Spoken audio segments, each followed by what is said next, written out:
And we do turn now to Los Angeles, where firefighters are slowly gaining control of the wildfires raging since last Tuesday. Now, for many people affected, returning to their homes or whatever is left of them is likely a while away yet because of critical work to remove hazardous debris and also rebuild infrastructure. Now, that cleanup and rehabilitation process could take between 3 and 6 months.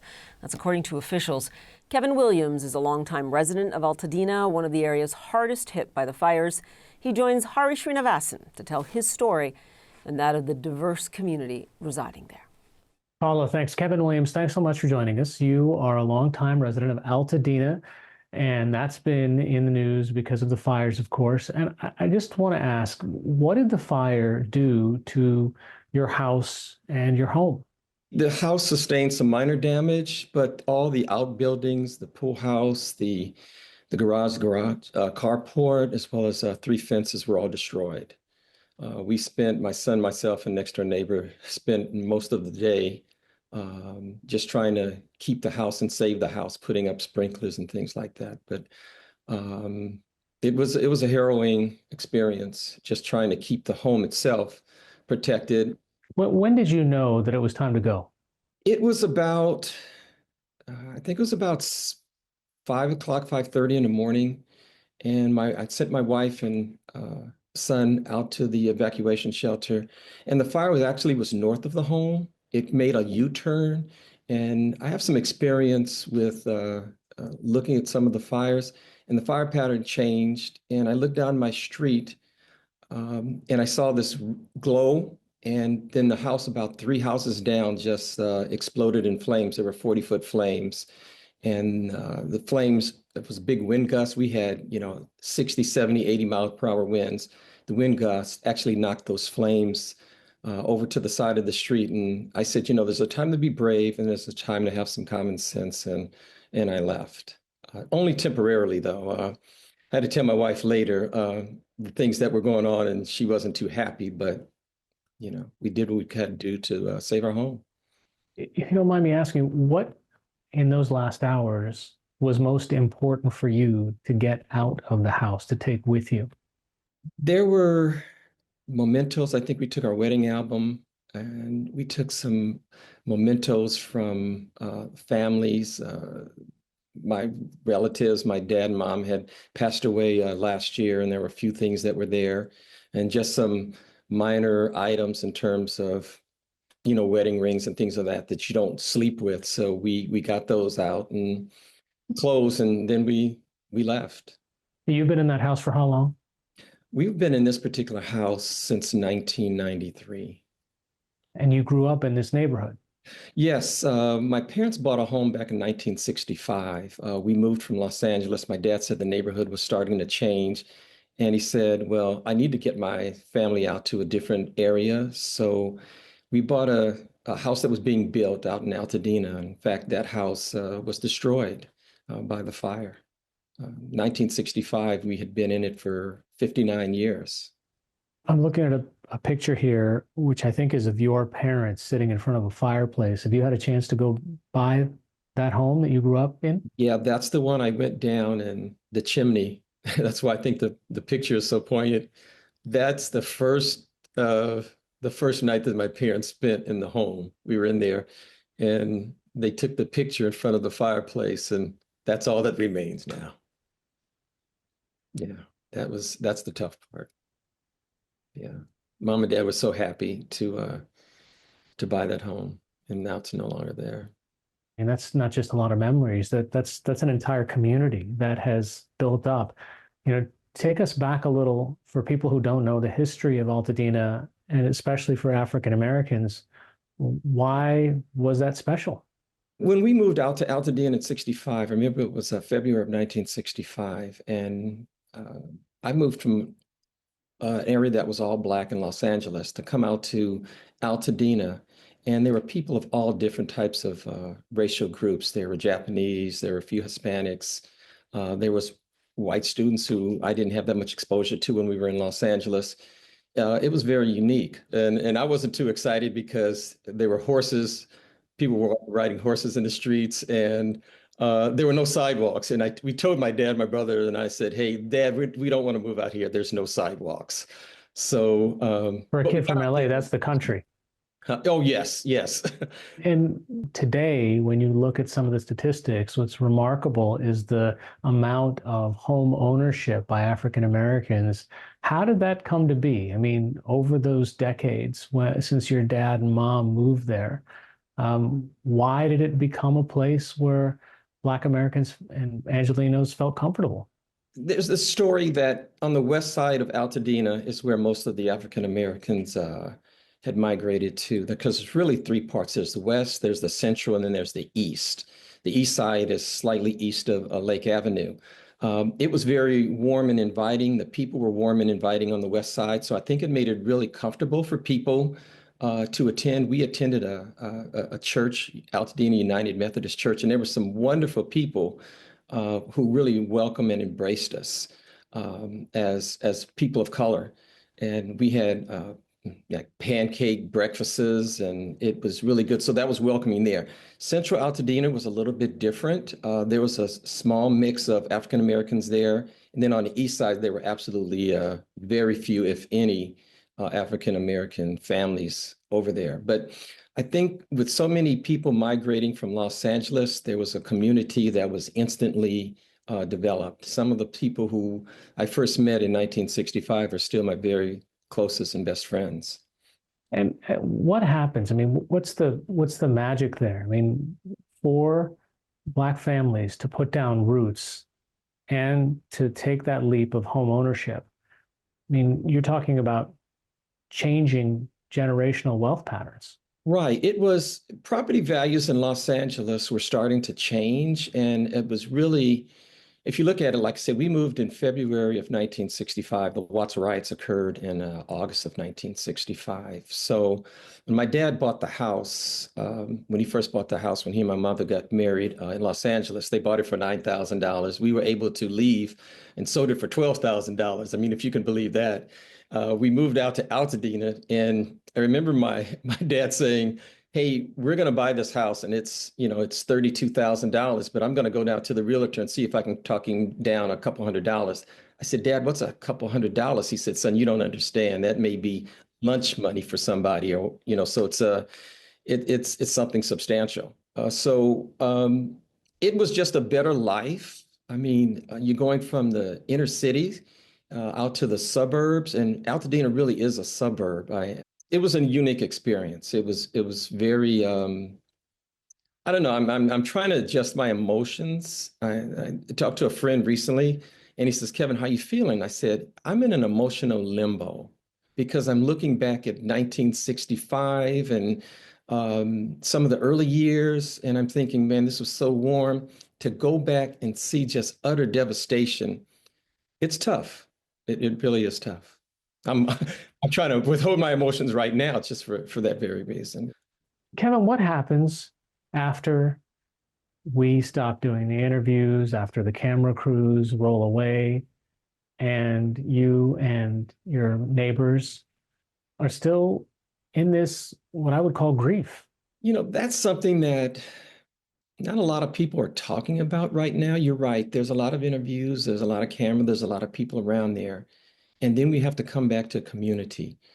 Um, I have a slight background in mental health, I have my degree in psychology, and I work with the counseling ministries at our church. And we're talking about what are we going to do? Because people are hurting. I have friends who are saying, I am not going to rebuild. I mean, that's their first thought. There's other people who are saying, no matter what, I'm going to stay. So there's a lot of emotion there. Again, a flip-flop, but we call it now emotional whiplash. One day it's like, I'm out of here because I'm in my late 60s, which a lot of people are who've been around for a long time. I don't know if I have the emotional fortitude to stay for a year or two to see if my home's going to be rebuilt. There's a lot of hurt and pain, but we're going to try to get together. Actually, we are. I'm talking with a lot of my the community activists and people to say, hey, we need to get some mental health in here to really help people, because I think the real work is going to begin, shortly after everyone leaves. Thank you for bringing that up, because that's really important. So what happens to this neighborhood that's had this prominent place in Southern California and African American history as a place where people felt safe setting up homes and putting down roots and trying to create generational wealth? What happens if a large number of this population decides, hey, I can't stomach waiting for a rebuild. That might take years and I don't have the patience. There's no wrong answer there, but what happens to the community? You know, I had this question asked earlier, and a pastor at our church said, when you have a group of people, group of friends, let's say you have 5 friends there, and they develop a dynamic, and when one person leaves that group, the group is not the same. People, the other 4 friends are there, but that one personality is gone.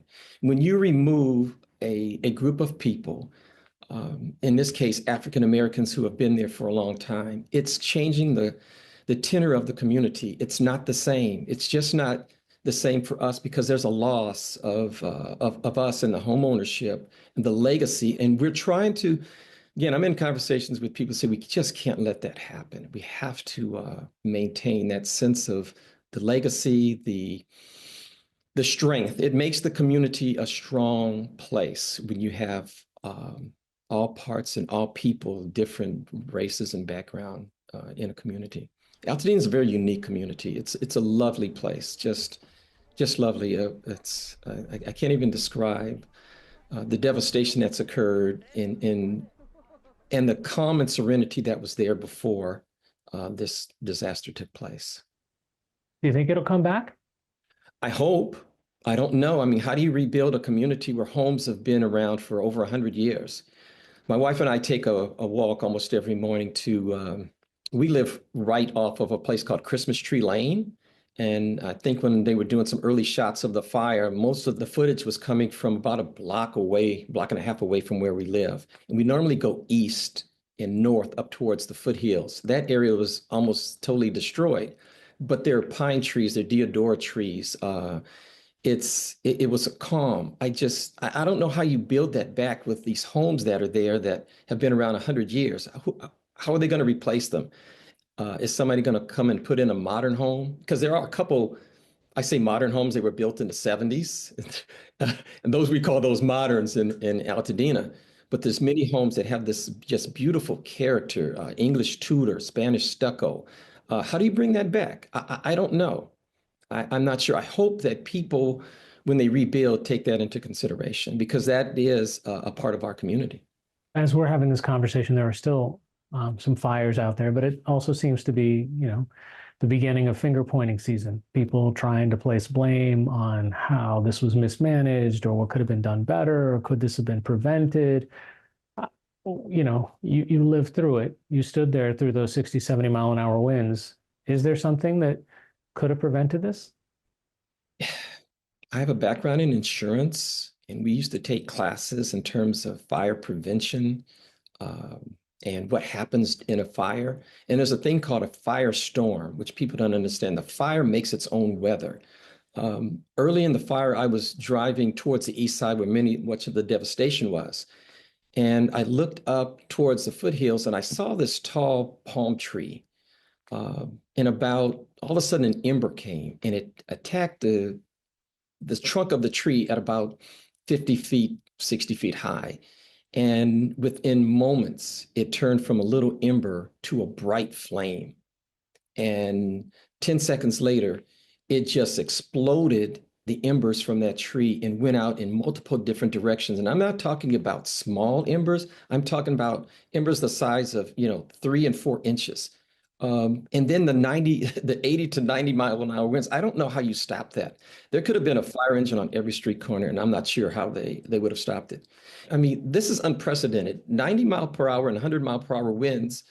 How do you stop that? I don't know. In fact, when I was trying to put the fire out on my garage, my hose had a strong stream, and when the wind gust came, the water just came right back in my face. And talking to several firefighters, that's exactly what happened to them too. So I don't know.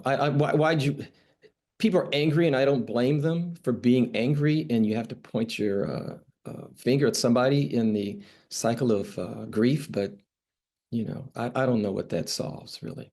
Did most of the friends that you have in your neighborhood have insurance, or do you think that they're fully insured? In my neighborhood, which is considered Central Altadena, they have insurance. There's a lot of people on the west side who there was a fire several years back, and so insurance changes. It goes to um, a more substandard. They call it the FAIR plan. So the insurance isn't quite as good because it has to fight fires. So many of them decided because of the cost of insurance, they just, they owned the home. There was no mortgage, and they decided not to have insurance. So personally know of 3 people who decided that, they've lost everything and they have no insurance. Again, we're in conversation saying, hey, how can we who didn't suffer the utter devastation, how can we help them? I hope there's somebody out there, this isn't a political statement, but I hope there are funds when we're talking about rebuilding other communities in other places, rebuild Altadena. Altadena is, again, it's a wonderful place where people have been around a long time. You'd love to live here. Whenever we go places and we describe our community, people say, that sounds like a place I'd like to live. And I just hope that there's some funds available from the government that can come in and help these people, my friends, my family. What's that legacy that you wanted to leave behind that maybe might be missing now? It's making sure that my children can inherit my home, but not only my home, my community. I just hope that not too many of the neighbors decide to leave because that changes the community. That's what I really hope for. I really do. I'm a person that loves people. I love being around people. I was a coach, and I like to help people. And that's one of the reasons why we stayed behind. My wife said, why were you there? And I said, when you're in the middle of it, when my garage caught fire, I said, oh no, I don't want to be responsible for my neighbor's homes burning down. We have a little kid next to us. His name is Elliot. He's just celebrated his 2-year birthday. And I just thought, if his home burns down, how is that going to affect him? Or my neighbor to the other side, Guido, who's just a wonderful neighbor, is my home responsible? So I just hope that the community's there. We can rebuild it somehow so that everyone can live together in harmony as much as you can in Altadena. Like I said, it's just a very unique place like that. It's a wonderful place. I just hope it hasn't been damaged forever. That's my hope, that we can somehow retain some of the legacy of experience of camaraderie and togetherness. Kevin Williams, longtime resident of Altadena, California. Thank you, and I wish the best for you and your community. Thank you, Hari, and thank you for this segment to hopefully shed some light on my community that I love and adore.